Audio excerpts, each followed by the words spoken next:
दोस्तों आज से ठीक एक महीने पहले 1 से 2 अक्टूबर 3 अक्टूबर के आसपास मैं सिंगापुर के अंदर था और उस समय बिटकॉइन की प्राइस चल रही थी 1,16,000 से 18,000 के बीच में। और आपको याद भी होगा कि मैंने एक शॉर्ट और एक रील अपलोड करी थी जिसके अंदर मैंने आपको बताया था कि भैया मैं अपनी सारी बड़ी बड़ी जो लॉन्ग पोजीशन है वो बंद करने जा रहा हूँ। और मैंने एक रील के अंदर 1,16,000 से 18,000 के बीच में लॉन्ग पोजीशन क्लोज करते हुए आपको बताया भी था।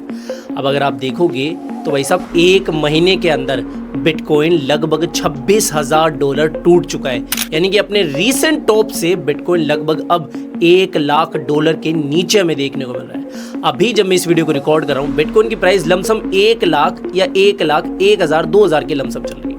अब इस समय आप में से मैक्सिमम लोगों के मन में यही सवाल आ रहा होगा कि भैया पहले तो ये बता दो कि ऐसा क्या हो गया मार्केट में, ऐसी क्या खबर आ गई जिसकी वजह से बिटकॉइन इतना खतरनाक तरीके से गिरता हुआ देखने को मिल रहा है। मैंने भी ये सोचा था कि भैया बिटकॉइन मैक्सिमम 1,10,500 के आसपास आएगा, खींच कर 1,08,000 आएगा, लेकिन ये तो भैया $1,00,000 के नीचे फिसल गया। अब इसकी वजह क्या है?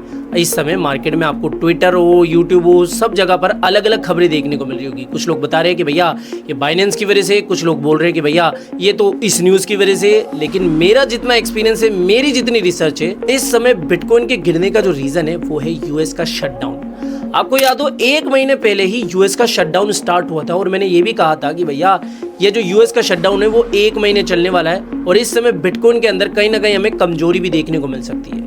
और इस समय आप देखोगे तो बिटकॉइन $26,000 टूटकर $1,00,000 से नीचे फिसल गया है। हालांकि अगर मैं आपको मुद्दे की बात बताऊं कि भाई साहब बिटकॉइन के गिरने के पीछे की जो मेन वजह है वो है यूएस का शटडाउन, और जो यूएस के शटडाउन की वजह से लिक्विडिटी ड्रेन हुई है वही है। और ये सिर्फ मैं नहीं कह रहा हूँ, आर्थर हेस ने अपनी रीसेंट पोस्ट के अंदर भी ये बताया कि भैया हाल ही में जो क्रिप्टो करेंसी मार्केट के अंदर कमजोरी या फिर सॉफ्टनेस देखने को मिल रही है उसका मेन रीजन है यूएस का शटडाउन और लिक्विडिटी ड्रेनेज। अब ये लिक्विडिटी ड्रेनेज क्या होती है? बेसिकली देखो, यूएस के शटडाउन की वजह से जो बहुत सारे एम्प्लॉइज है यूएस के, उनको सैलरीज नहीं मिल रही। अब सैलरीज नहीं मिल रही है तो भैया वो क्या करेंगे, अपना जो पैसा है कहीं ना कहीं से तो निकालेंगे, कहीं ना कहीं से तो गृहस्थी चलाएंगे, तो वो अपना जो पैसा है जिन लोगों ने मार्केट में लगा रखा है वो कहीं ना कहीं निकालना शुरू कर देते हैं। तो कुल मिला के घुमा फिरा के मतलब की बात यही है कि भैया कुल मिला के घुमा फिरा के मतलब की बात यही है कि बिटकॉइन के गिरने का जो मेन रीजन है वो है यूएस का शटडाउन और दूसरा है लिक्विडिटी ट्रेड। अब एक और चीज, हाल ही में जो बिटकॉइन 1,10,000 से $1,00,000 तक आया है ना, उसके पीछे का कारण भी यही बताया जा रहा है कि भैया यूएस के शटडाउन की वजह से जो यूएस का ट्रांसपोर्ट सेक्रेटरी है उसने ये स्टेटमेंट दिया है कि भाई साहब हो सकता है कि अगर अगले हफ्ते तक जो ये यूएस का शटडाउन है वो और चला तो यूएस के काफी हिस्सों में जो एयर स्पेस है वो बंद कर देंगे। सिंपल सी बात है, जो एयर ट्रैफिक कंट्रोलर है उनको सैलरी नहीं मिलेगी, शॉर्टेज होगी, तो भैया वो किस तरीके से अपनी काम करेंगे। तो इस वजह से क्या है कि एयर स्पेस बंद होने की भी बात हो रही है, तो ये भी कहीं ना कहीं नेगेटिव बात है। तो भैया कुल मिला के मतलब की बात ये है, ट्रम्प चाहे अब कुछ भी करे, अगर ये यूएस का शटडाउन इसी तरीके से अगले हफ्ते तक और चला तो मार्केट में अगले हफ्ते तक भी कमजोरी देखने को मिल सकती है।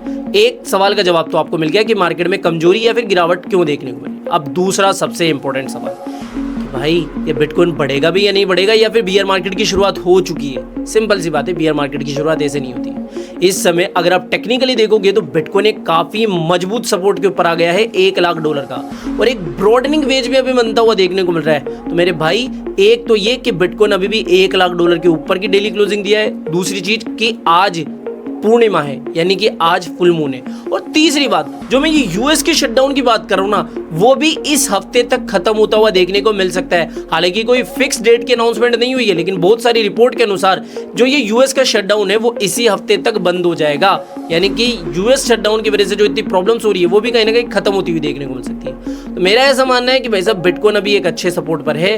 अगर बिटकॉइन $1,00,000 के कोई भी नीचे डेली क्लोजिंग दे देता है तो ये सच में खतरे की घंटी होगी, ब्रॉडनिंग वेज का ब्रेकडाउन हो जाएगा और इसके अकॉर्डिंग फिर टारगेट 80 से $70,000 तक का भी बन सकता है। लेकिन फिलहाल के लिए मैं ऐसा मान के चल रहा हूं कि भाई साहब बिटकॉइन यहां से कहीं ना कहीं रिकवरी ले सकता है। तो कुल मिला के मतलब की बात ये है कि कारण समझ में आ गया कि बिटकॉइन क्यों डंप कर रहा है, ये भी समझ में आ गया कि भाई साहब बिटकॉइन यहां से बढ़ सकता है या नहीं बढ़ सकता है। मैंने तो सीधी बताई है, $1,00,000 के ऊपर आ गया है, सपोर्ट ले रहा है, यहां से बढ़ने के मैक्सिमम चांसेस है मेरे अकॉर्डिंग। तो अब इतना सब कुछ बता दिया, इसी बात पे इस वीडियो को लाइक कर दो, और अब तक आपने इस मेरे चैनल को सब्सक्राइब नहीं करा है, भाई इतना क्वालिटी कंटेंट देता हूं मैं, प्लीज इस चैनल को भी आपकी सपोर्ट की जरूरत है, इस चैनल को भी जरूर से सब्सक्राइब करके जाना ही जाना। तो तो आज के इस वीडियो में इतना ही। आई होप आज के वीडियो आपको पसंद आया होगा। तो वीडियो पसंद आया हो तो डेफिनेटली वीडियो को लाइक करना है, चैनल आप ही के काम का तो चैनल को भी सब्सक्राइब करके रख लेना है। मिलते हैं किसी और वीडियो के अंदर। टिल देन जय हिंद, जय भारत।